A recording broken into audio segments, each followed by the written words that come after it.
We are the twins. I'm Catherine. And I'm Daniela. It's all about spiritual miracles, our podcast. And we have a very nice upcoming episode. We hope you like it and you enjoy. And give it a thumb up for us or subscribe for more. We would love you to be on the show as well if you have any spiritual miracles. Bye. Bye.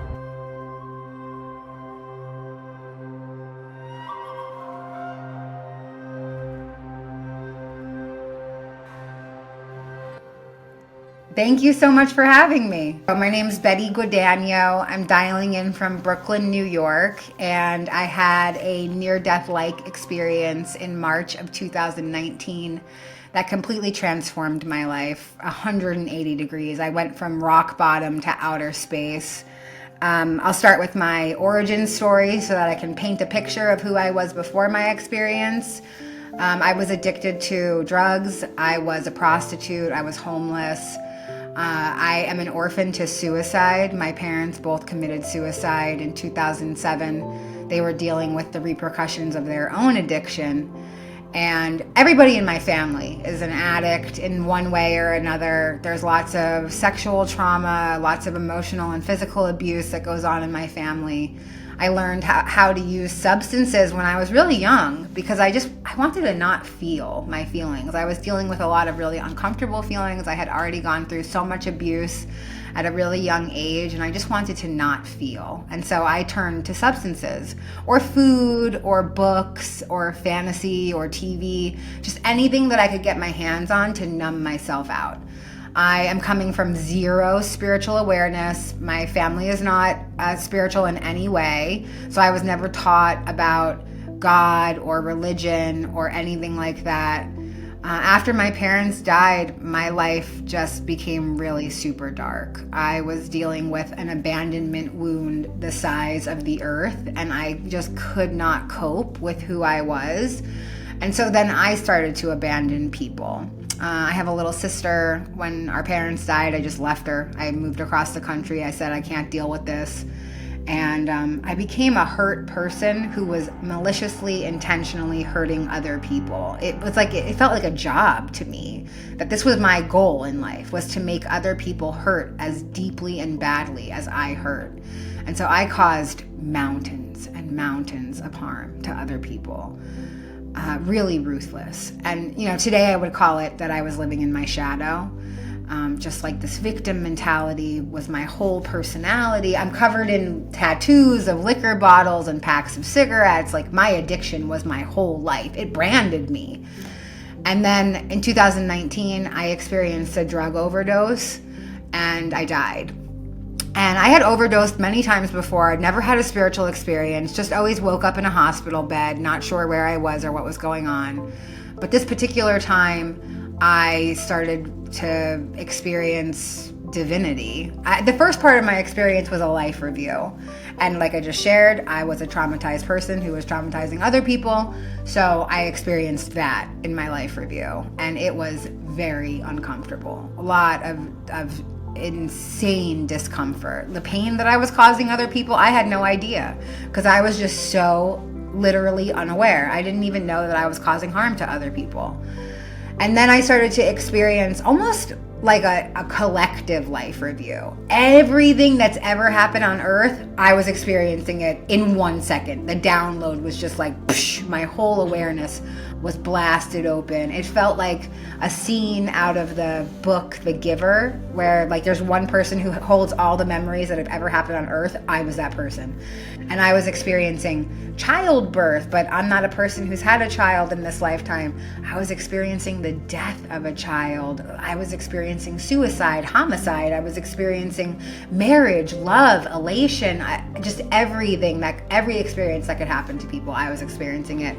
It was a lot, way more than I could handle, or even conceptualize in words now. And then the next part, one of the parts of my life review was my parents' suicide. And I felt them and all of the pain, like the emotional pain that they were going through. It was like somebody had slammed a door on your head. And it was just like, damn, I just want this pain to stop. This is intense. This is terrible. And I felt like I was drowning in an ocean of anguish, and I was just sinking into despair. And I thought, okay, I'm seeing my parents, I'm feeling my parents, they're dead, that much I know. I must be dead too. And I felt like I was in hell, and that was going to be the rest of my existence. I thought, oh, I took too many drugs, I died, and now I'm in hell. And then I started to hear my father's voice. And he had been dead for 11 years at this point in time. And he started saying to me, you are worthy of all the love in the universe. You are worthy of all the love in the universe. And so I started to follow his voice. And that's when I found myself traveling into the light. And it was just this huge, effervescent, no sight, like there's nothing to see, no physical anything, just pure white bliss. Just a feeling of reunion, a feeling of home, of unconditional love. It felt like I was glued back together. Like my whole human life, I had all these experiences that were separating me into these tiny shards of glass. And when I entered the light, that was the glue. That was the feeling that I had been searching for my whole life, to actually make me whole again. And I became this beautiful mosaic in my mind's eye. And it was just so wonderful. And I started to feel the love of God, but I didn't know who God was, so I wasn't exactly sure what was going on. And the next part of my experience was being downloaded. And so all these scenes started to come into my mind. And so my mind's eye was constructing kind of like holograms all around me. The first scene was I was surrounded by thousands of other souls. We were like on this ship. There was a commander in the center, this bright white beam of light and love and compassion and joy. And I felt so confident in this light, like this was my savior. And the light was telling us that we were gearing up for our trip to Earth, that we were volunteers, that we had signed up for the liberation of consciousness, the transformation of thought. This was going to be the most exciting time to be on Earth, and we were all there for it. And everybody was so pumped. Everybody's like screaming and glowing, and it's just our light bodies are there. And we're all so excited. And then my awareness shifts over to another scene, and I find myself in front of a table of beings. And they didn't tell me who they were, but they didn't have to, because I innately knew that they were people in charge. And I don't know if they were in charge of everything that is, or if they were just in charge of me, but they had this big, huge golden book in front of them. And they were sitting at like this long, crappy plastic table. Like it wasn't anything ornate, didn't look very holy or heavenly or anything like that. This is what's coming into my mind's eye. And they're thumbing through my book, and they're like, oh yeah, it's good to see you, but you're not meant to stay here. You're only here for this information. And I was like looking all around me. I'm like, you guys aren't talking to me, right? Because I am definitely staying here. I don't know where I am or how I got here, but there is no effing way that I'm leaving. No way. And they just kept thumbing through the book. Nope, you're just here for information. You're not meant to stay. And then they take me over to another scene, and I find myself downloaded with the information that I was there for, which was that I had planned my life before I came to Earth. And so I find myself in this big grocery store with this giant empty grocery cart, and this man is helping me, and he says, okay, let's pick your life. And lining the walls of the grocery store aisles were these gigantic family-sized cereal boxes. And every cereal box has a life experience on it. And my soul had this knowing that it was coming down for the Great Awakening, this transformation of consciousness, so that I was going to have to pick a lot of very dense experiences to transmute collective trauma. And then the family line that I had picked on a cereal box had a bunch of baggage and garbage already attached to it. So more life experience boxes were being thrown into the cart because of that. And it felt like supermarket sweep. Like I was running through the aisles and just grabbing everything that I possibly could, because I was going to Earth and I was going to make my Earth experience the best Earth experience ever. All the contrast, all the duality, all the challenges. I'm going for my gold star, my triple doctorate in divinity in this Earth school. And, there was the things in the cart were just things that you could never imagine picking, like prostitution, homelessness, drug addiction. Why would a soul pick those things? Well, probably because we don't experience those things in heaven and we're coming to earth, so why not? But there was also things in the cart that I hadn't gotten to, like spiritual awakening, recovery, being an author, having soulmates and kindred spirits in my life. And the one experience that I always like to talk about, because I think that it's really important, is that I had picked a cereal box that said childhood sexual trauma on it. And when I picked the box, a little orb of light came out with the box, and that was the soul of the man who would molest me as a small child. And we came orb to orb with each other. We came into contract. We made a deal with each other to play these roles because we loved each other that much, that we were going to play these villains in each other's lives. And I saw that in a previous life, I had been his abuser. And so we were balancing the scales in this lifetime. And then also, again, for the collective itself, that as I heal my sexual trauma, I'm actually healing for every little girl in the world who's had the same experience. That's the ripple effect that we have on each other. So in this moment of being downloaded with this belief, I feel so empowered. I feel like 2 tons of garbage has been released from my spirit. I am a divine co-creator of my experience. I'm not a victim to my circumstance. All the crazy stuff in my life that's happened, all the abuse, my parents' suicide, the strained relationships, the loves that have been lost, the pets that have been lost, like everything in my life has been preordained. And it just felt so amazing to know that. And so I find myself back in front of the table of beings. I'm crying out in gratitude. I'm like, this is so incredible. I'm so happy to have this information. I will still not be returning to Earth. That place is a dumpster fire. It's super ghetto. I'm definitely not going back. But this information is really cool. It's like really cool that we're all doing this. Like we're planning our lives. We're going to Earth. I'm going to watch this Great Awakening show from up here. I'm gonna get on the couch, get my PJs, maybe grab a little whoopee blanket, and I'm not going back to Earth, but thank you. And they were just like, you are definitely going back. They said, you have been training for lifetimes for this. You have been taking on all these life experiences, lifetime after lifetime, and we're not going to let you miss your opportunity to actually watch the culmination of all of it, like to be in the biggest part of the healing journey, not just for you, not just for your whole family line, but for the entire collective. The whole world is going to undergo this transformation.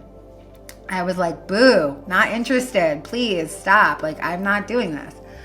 I said, you guys don't tell us what Earth is actually like. Okay, it is really hardcore down there.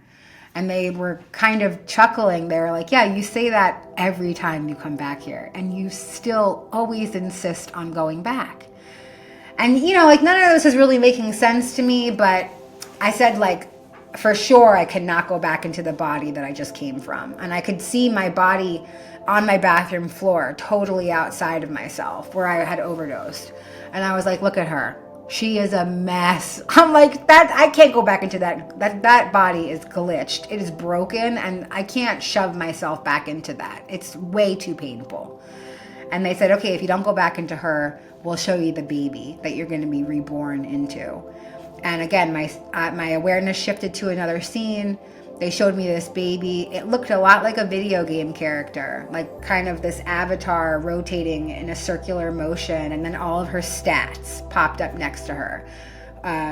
Where she would be born, who her parents were, her adversity, her opportunities to overcome, pieces of her mission and her purpose.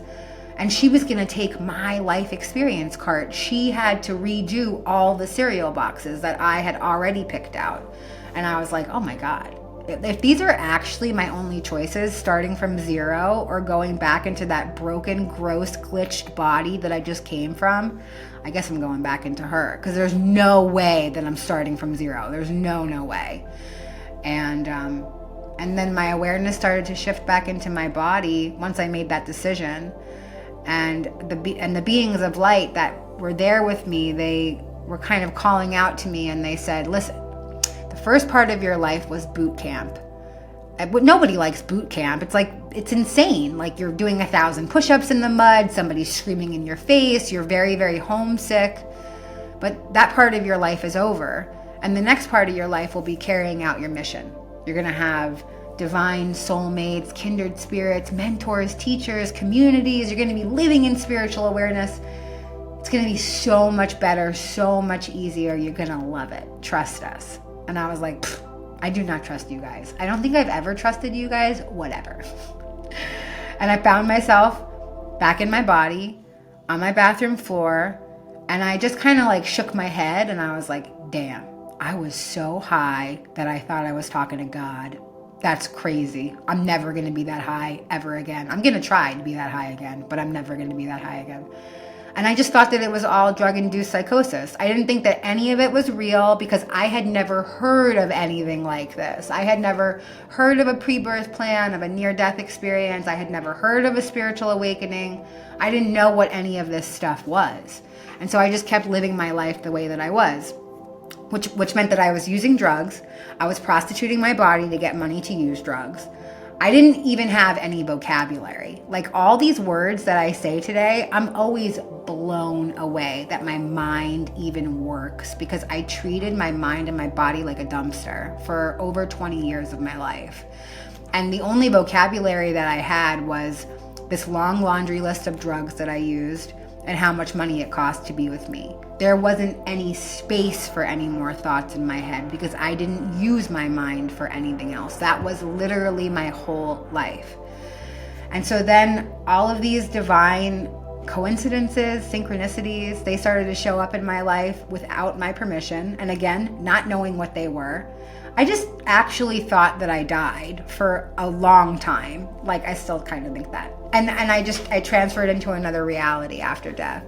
And like one of the things that happened was that all my drug dealers stopped selling drugs on the exact same day. Men that did not know each other. Like I'd call up this long list of people. I'm like, hey, I need to pick up. Where are you? They're like, lose my number. Don't ever call me again. I'm out of the game. And I'm like, okay, weird. I call up the next guy. Same exact story, but the guys didn't know each other. It was crazy. I had a physical dependency to opiates. And so I was really, really sick going through withdrawal.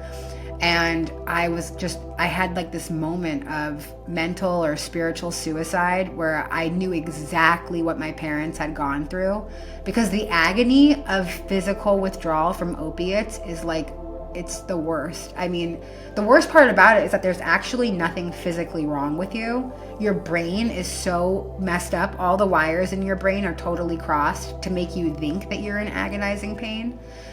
And I just thought like, oh my God, I'm so sick that I can't even kill myself because I can't even get out of bed. I don't even know what to do. And then I heard this voice and it told me that I could request what I wanted fixed. And I was like in the throes of desperation. So I was like, okay, I want to no longer be physically sick. That would be really great. Thanks. And then they told me to lay back and to count backwards from 10. And I felt someone draw X's across my forehead. And these two little men appeared in my mind's eye, and they had these little lawnmowers, and they started plowing through every crevice of my head. And as they did, I felt these intense hot tingles take over the whole top of my head. And then when they were finished, I felt this plunger on the crown of my head. And as it plunged up, it was like all my sickness had just been taken out of my body. Like I was no longer sick.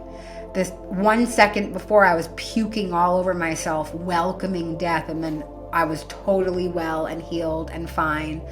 And I threw myself on the ground and I'm crying out to God. And I'm like, how is this happening? I don't believe in you. I don't believe in this. I am the most unworthy kind of person. Like, you cannot bestow this kind of grace on me. I am totally undeserving of this.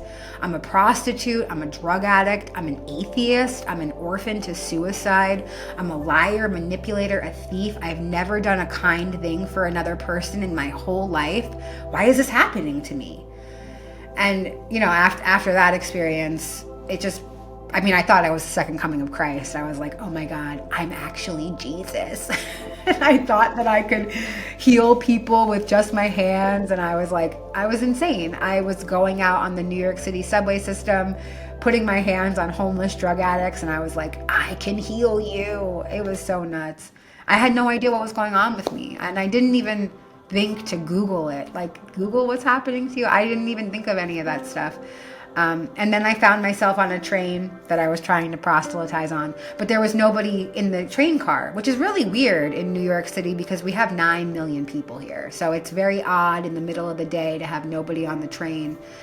But I was sitting there still very confused, but with a fire inside of me, newfound faith that I didn't know what to do with. And the doors opened and a man stepped into the subway car, and he sat directly across from me, even though the whole train car was empty. And around his neck was this big blinged out 12-step fellowship necklace, a recovery community. And I heard a voice and it said, "That's your path, follow him to a meeting." And so I asked this stranger on the train if he happened to be on his way to a meeting, and guess what? He was. And he took me with him. And I went to another meeting the next day, and it was a women's meeting. And I looked really messed up when all of this was happening. I have some before and after pictures. They are mind-boggling. But, I was like missing most of my teeth. I'm very grateful to have bought some teeth in my life today.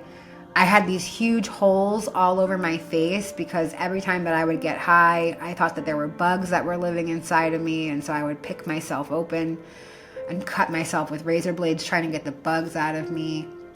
I was super skinny. My eyes were dead. My skin was gray. I was a mess. So when I walked into this meeting, people could tell that I was new. Like I was really still in the addiction. And this woman walked up to me as I came through the door, and she hugged me. And it had been so long since someone had touched me in a loving way. And I was a little apprehensive, kind of scared. And then she whispered in my ear and she said, "You are worthy of all the love in the universe. You are worthy of all the love in the universe." The same message that I heard in heaven from my Father. And so I knew that I was in the right place. And it was so beautiful. I melted into her. I rested my head on her big boobies for as long as she would let me. I cried. I surrendered. I surrendered to the universe. I knew that what I was doing was not working, but I didn't know how to live another kind of life. I didn't know anything about spiritual principles or recovery or spiritual awakening, and I learned all of that afterwards. But that's the bulk of my experience. Thank you for letting me share. Hello! Thank you for watching. We thought it was a very interesting episode. Yes. And we hope to see you again. Yeah. Please. Thank you. Bye.